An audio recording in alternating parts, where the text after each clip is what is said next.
Area 88 was one of the earliest mangas to be localized in the United States by Viz Comics, making its debut in 1987. Written by Karu Shintani, Area 88 centered around a Japanese pilot named Shin Kazama, who was tricked into signing a 3-year contract with the Middle Eastern Revolutionary Force in the fictitious kingdom of Aslan. Once you're in, there's only 3 ways to get out.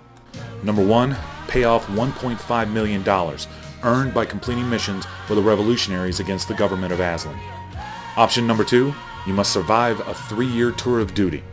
Or option 3, desertion, and be hunted for the rest of your life. Shin makes the decision to try to earn enough money to buy his way out, but he has to struggle constantly with his own morality. He is against killing in war, but he is determined to return to Japan under any circumstances. Over time, Shin begins to enjoy the challenging camaraderie of combat, and with each completed mission he must deal with his growing acceptance that he must kill more and more soldiers as his price for returning home to Japan. Shin decides that any killing to be free is justified, but the more he kills, the harder it is for him to hold on to his humanity. Area 88 succeeded in creating a powerful action storyline surrounded with strong political and moral commentary that explores these themes. Now, fast forward to 1991 on the Super Nintendo, and you'll see that UN Squadron isn't just another great shooter from Capcom, it's also the video game adaptation of Area 88. It's a challenging left-to-right side-scrolling shooter where you blast your way through 10 levels, earning money to buy new planes and special weapons to assist you on further missions.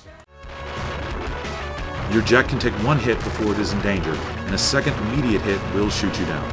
When in danger, if you can avoid enemy attacks for a few moments, your jet will recover and just lose a portion of its life bar.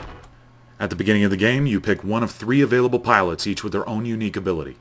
Shin Kazama, the main character of UN Squadron in Area 88, levels up his attacks faster than the other pilots. Shin is determined to earn his way back to Japan with his humanity intact. Mickey Simon, Shin's best friend during the Aslan War, can use multiple special weapons at the same time. He is a Vietnam veteran who could not adjust back to civilian life in the United States, and war is all he has left. Lastly, there's Greg Gates, the bearded Danish pilot. He can recover from damage much faster than any of the other pilots. Known as the comic relief of Area 88, I recommend him from starting players of UN Squadron due to his ability to shrug off hits. Once the character's been selected, you can outfit your plane with special weapons from Area 88 resident scrounger McCoy. You start with only $3,000 though, but you quickly accumulate money as you kill enemies and complete missions. Any unused weapons at the end of the level are converted back into cash. This was a great tie-in with the comics for the pilot's motivation. Eventually, you earn enough to buy different jets, each with their own specialty, allowing for more mission strategy. It's all about the money in UN Squadron.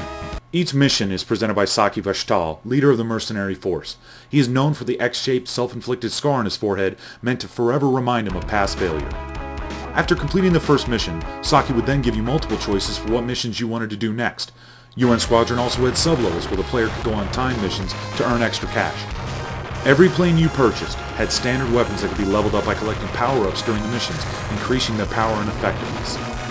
I'll tell you, my only real criticisms about this game was that for the Super Nintendo version it was only single player. The arcade version had 2-player co-op, but that feature didn't make it over to the home version of UN Squadron. You were also limited to only 3 continues, and I'll tell you what, going back to play that game now, that does not seem like enough.